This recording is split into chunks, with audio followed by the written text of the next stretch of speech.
peristiwanya dan perbuatannya tersangka ini termasuk sesuatu yang tidak wajar, sadis, kekerasan yang kita kutuk bersama.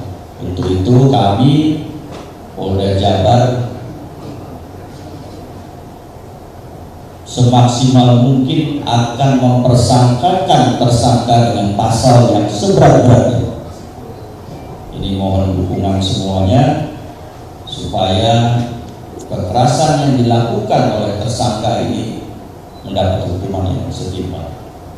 Di antaranya kami hasil gelar perkara, beberapa keterangan saksi, keterangan korban dan lain-lainnya, koordinasi juga dengan Kejati, Kejaksaan Tinggi Jawa Barat. Yang pertama adalah pasal 446 ayat 2 KUHP.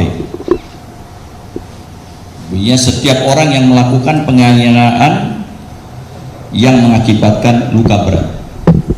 Ini 5 tahun.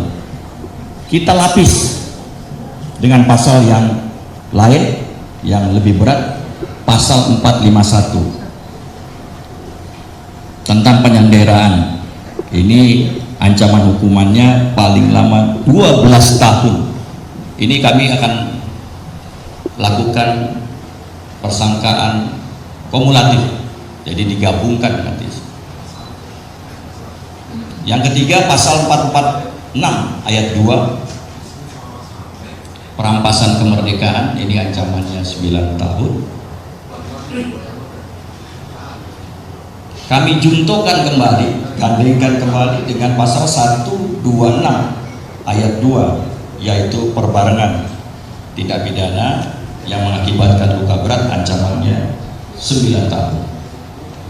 Dan yang terakhir sebagai informasi tambahan, tersangka ini adalah residivis karena pernah melakukan kekerasan serupa terhadap seorang wanita dan divonis dijatuhi hukuman 1 tahun 4 bulan. Ini terjadi di daerah Bandung. Rekan-rekan sekalian, selanjutnya saya ingin menyampaikan modus operandinya. Tersangka memukul korban dengan tangan kosong, benda keras seperti besi, menggunakan senjata tajam, menggunakan helm, menyudut dengan rokok, menempatkan korban di kamar kos dan tidak dibolehkan keluar, dikunci dari luar, dan ini dilakukan secara berulang-ulang dari tahun tadi bulan Mei 2024 hingga Juni 2026. Dilakukan karena kekesalan, kecemburuan terhadap korban. Selanjutnya mungkin ini sesuatu juga yang menarik. Saya ingin menyampaikan bagaimana ceritanya pencarian korban. Dari tanggal 12 Juni tersebut, ini kami sudah membentuk sebuah tim diketuai oleh Bapak Wakapolda, terdiri dari para direktur. Tentunya yang paling depan adalah Direktur PPA, Perlindungan Anak, Perempuan dan Anak, Direktur Kriminal Umum, ini untuk teknis pencarian dan sebagainya, didukung oleh Direktur Kriminal Khusus untuk di bidang teknis-teknis yang melalui kriminal khusus, didukung juga oleh Direktur Cyber karena kami melacak melalui media sosial, tayangan-tayangan lain, dan yang terakhir juga kami tidak menutup kemungkinan untuk melibatkan Direktur Narkoba, apakah yang bersangkutan ada terkait narkoba atau tidak. Kami menelusuri semuanya seperti tayangan yang terlihat di atas, seperti saya tidak bisa mengerti. Ke Cimahi, ya pelarian, kemudian ke daerah Tangerang. Ini semua kami telusuri. Transaksi di Cimahi, transaksi di Tangerang, tidur di pompa bensin dan sebagainya. Dan terakhir tanggal 22 pada saat penangkapan itu dini hari kami menangkap keberadaannya melintas di sebuah jalan Majalaya dan berada di sekitar Anjungan Tunai Mandiri. Kami yakini benar bahwa itu adalah pelaku dan sebagainya. Dan kami terus men-searching, mencari semuanya di Majalaya, karena ini semua kami filekan semua pencarian teman-teman tim khusus ini. Dan akhirnya kami mendapat informasi bahwa dia berada di perumahan Gria Pesona. Dan pada pukul 18.30 kami lakukan penangkapan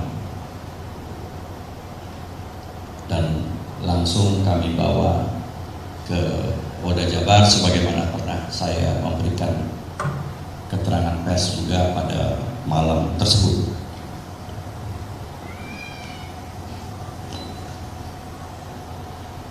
Rekan-rekan sekalian, kepolisian daerah Jawa Barat juga telah melakukan beberapa upaya-upaya penyidikan. Ini tentunya terkait dengan korban. Ini menjadi prioritas kami. Kami bermohon kepada pihak rumah sakit untuk segera bisa merecovery. Kami bermohon kepada pemerintah provinsi juga begitu, supaya ini menjadi tanggung jawab kita untuk kita bisa kembalikan kondisinya pulih.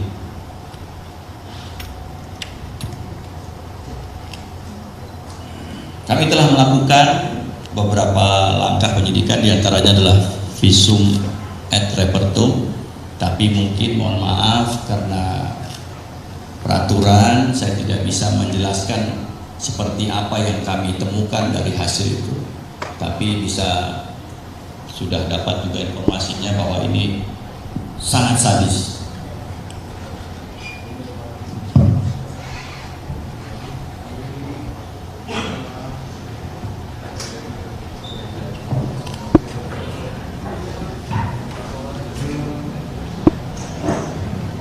Selamat datang Pak Gubernur.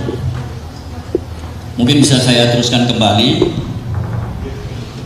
Tidak itu saja, kami juga langsung menghubungi LPSK hadir di sini untuk minta pengawasan korban supaya korban ini tetap terjaga. Nanti LPSK silahkan untuk menceritakan seperti apa. Kemudian kami juga menghubungi Ikatan Psikologi Klinis. Kebetulan kami juga mempunyai salah satu ahli psikologinya di sini dan anggota daripada Ibu. Ini untuk melakukan pendampingan, termasuk kita memeriksa, mendatangkan psikiatri untuk memeriksa tersangka.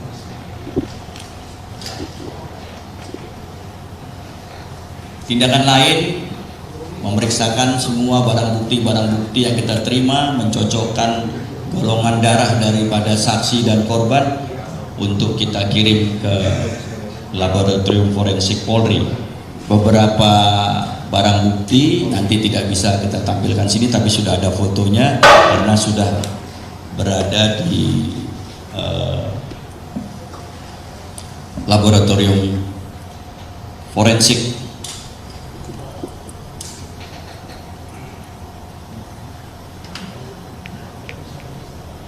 Bapak Ibu sekalian, selanjutnya Nanti juga bisa lihat langsung ada beberapa barang bukti, ada kartu keluarga yang mungkin tidak bisa juga kami tunjukkan, kemudian beberapa foto, beberapa juga ada foto kebersamaan tersangka dan pelaku pada sebuah peristiwa. Ada jaket hoodie yang tadi kita lihat di tayangan CCTV tadi, itu juga sudah kita amankan. Helm yang digunakan untuk memukul muka dan kepala itu juga sudah kita amankan. Awalnya helm ini berwarna merah, kemudian sama tersangka dirubah menjadi warna hitam. Informasi tambahan ini saya menceritakan, tim ini selalu melaporkan kepada kami ya banyak faktor-faktor kesulitan ketika kita mencari tersangka. Tersangka ini berlatarkan berlatarkan pekerjaan seorang debt collector di sebuah perusahaan. Sepertinya punya pengalaman yang cukup bagaimana mengejar debt collector sehingga dia bisa juga mengelabui kita dalam pencarian. Tetapi kemanapun kita cari dan berkat dukungan masyarakat semua dan bantuan Allah Subhanahu wa Ta'ala, kita dapat menemukan yang bersangkutan. Untuk beberapa barang bukti nanti bisa langsung dilihat dan semuanya di situ disajikan, di display juga. Itu mungkin informasi yang saya dapat sampaikan tentang kronologis, modus dan apa yang kita persangkakan, barang bukti dan lain sebagainya. Selanjutnya telah hadir bersama kita beberapa pejabat dari Menteri Pak Gubernur. Kami berikan waktu untuk menyampaikan statement kepada pihak media. Kita mulai dengan Ibu Menteri. Silakan Bu.